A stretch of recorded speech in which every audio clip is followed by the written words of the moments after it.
Dear users and friends, this video will introduce the flashcard feature in Jnotes AI Notes.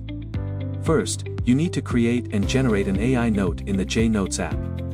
After the note is generated, click the flashcard option at the top.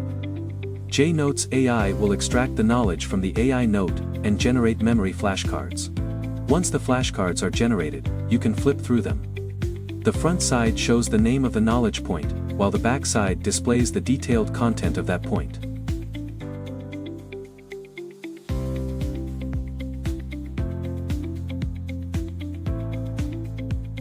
You can also edit the flashcard content freely, such as modifying the content on both the front and back sides or adding new flashcards.